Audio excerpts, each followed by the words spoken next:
What is going on, everyone? Welcome back. And yes, you did read that correctly. I will be doing a Hyrox race. In fact, I will be doing the Pro Hyrox race in Atlanta at the end of this month. And for those of you that may be wondering what even is a Hyrox, it's basically just a lot of running with 8 different movements in between each 1,000 meter run. But on a more serious note of what is a Hyrox, think of it as 8 rounds. You're going to start with a 1,000 meter run, and then there's going to be a run in between each movement. And the movements go 1,000 meter ski, 50 meter sled push, 50 meter sled pull, 80 meter burpee broad jump, 1K row, 200 meter farmer's carry, 100 meters of sandbag lunges, and then 100 wall balls, and you finish with the wall balls. There's no run after it. So it totals out to being 8,000 meters of running, and that's what a majority of the time domain is going to be spent doing, is on this run. So if you're a runner and you're decently good at moving these other odd objects, or you're decent on a rower, able to do some wall balls, ski erg, all that, you're probably gonna be pretty good at Hyrox. There's not a whole lot of skill involved. I'd say the most skillful movement is, I guess, the wall ball, and that's just with accuracy to a target, but everything else is pretty much just straight grunt work, or it's just aerobic conditioning. And I know some people have already been asking me, Davis, what have you changed with your training to help prepare for this Hyrox race? And I can honestly tell you that I have changed absolutely nothing. As most of y'all already know, I do CrossFit, and I may be a little biased. Okay, I am biased, but I believe CrossFit can prepare me for almost anything in life, since I'm doing constantly varied functional movement performed at a high intensity, which is kind of what this is, except it's not constantly varied, so it's just functional movement performed at a moderate to high intensity. And running, just a lot of running. Which running is probably the most functional movement, whether you're running from a grizzly bear or running to get inside of Chick-fil-A before breakfast ends. It's the key foundation of fitness. So I guess now that I think of it, my training has slightly changed, but that's really just because the weather's been nicer out, so I've been wanting to run more. And also, I just enjoy running. Usually I'm on a track, or I like to do a lot of trail runs just because I like being out in nature, and to me it's just fun to go out and just run on these different trails and just take in the sights as I'm trying not to die from all the pollen that I'm inhaling. But back to the Hyrox race side of things, I am in the pro division, so that's cool, I guess. The world record time is 53:22 for the pro males. I don't think I'll be doing that, Mr. Hunter McIntyre. I can't run that fast, or I could probably run that fast, but not for 8,000 meters, we'll just say that. But I have looked at the average times for pro male, and I'll pop it up right here. The main thing I'm looking at here when I look at this chart, and I have it for pro men, pro women, and then your open divisions, and then your doubles as well. Those seem like very slow row times. Like, I'm hoping that's factoring in some transition time as well, but a 4:21 for 1,000 meter on a rower that's not going to cut it.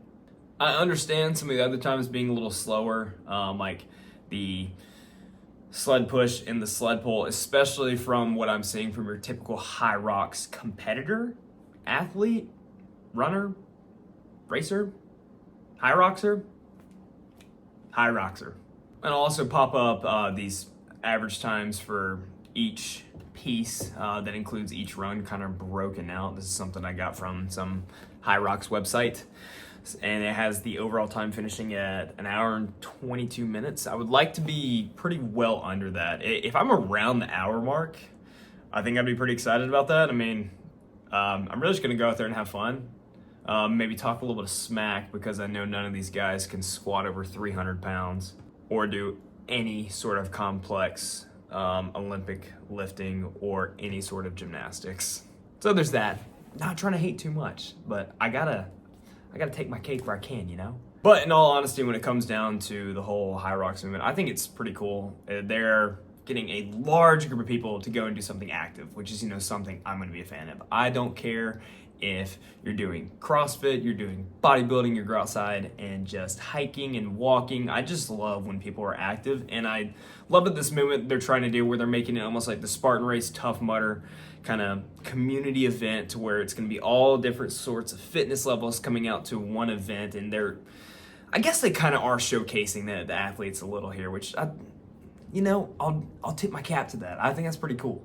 For a lot of you that are in the CrossFit side of the space, you've probably seen where people's wall ball reps are pretty questionable.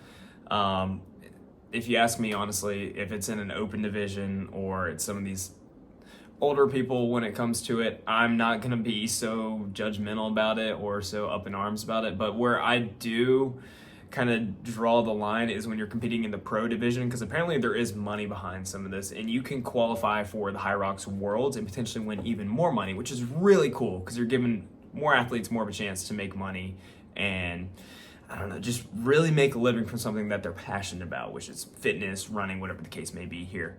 But man, if you're not hitting that standard for wall balls and you're still able to win money from it or win these prizes or go and qualify for Hyrox Worlds, that's kind of where I had the issue. So from what I've seen in the Hyrox side of the world, in which, you know, I'm on the very surface level of it, they're starting to get a little better about this. I'll have to see for myself there while I'm competing, racing, Hyroxing in Atlanta. But in all honesty, it should be a good time. I'm going to show up, be as competitive as I can. I don't care if I'm playing horseshoes or tic-tac-toe or Hyroxing. I'm going to give it my best. I'm a competitor. I really just want to see what I can do and if I can put up an unimpressive time. But with all that being said, when it comes to the race, you know, I will sell the windshield.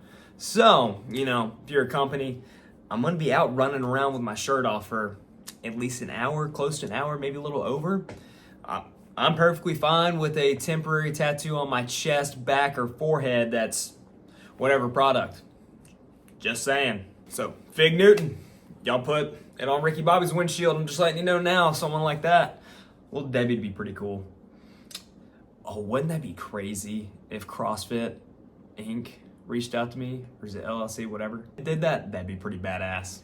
Oh, another thing I wanted to say about the Hyrox test or the races. So each division kind of has their own weights when it comes to the sled push, sled pull, farmer's carry, sandbag lunge, and the wall balls. The pro division is obviously going to be a little heavier than the open divisions and some of the masters divisions as well.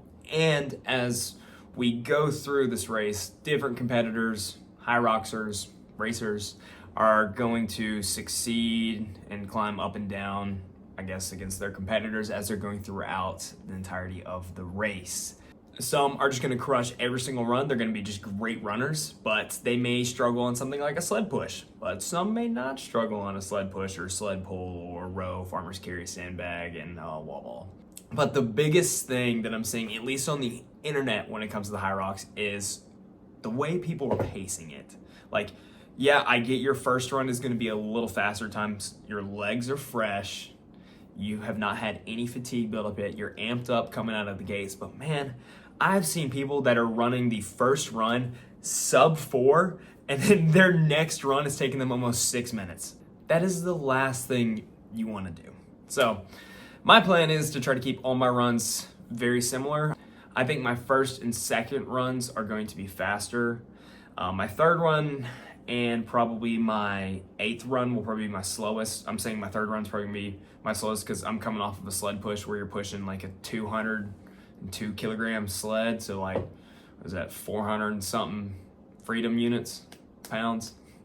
And then the 8th run is after the sandbag lunges, and you know, that's just gonna light you up. But to wrap everything up about this Hyrox event that I'm doing, I am very excited about it. I'm real curious to see how the community feel and aspect is of it, because I go to a lot of CrossFit events, and that's what people harp on for CrossFit, is just how great the community is. And I already know a lot of CrossFitters or people that train at CrossFit gyms that are going to do this event in particular. So, hey, maybe we'll just take over. But in all seriousness, if you are a Hyroxer or you've done some and you think I'm just missing on some stuff, or maybe I'm in for a rude awakening, let me know. But other than that, guys, I have some cool stuff planned. Hopefully we're gonna try to get some more of it filmed this weekend, but got a lot of stuff planned coming up. And for those of you that have watched and continue to support me, thank you. I appreciate it. With all that being said, if there's anything you guys want to see next time, let me know. But I will see you guys later. Peace.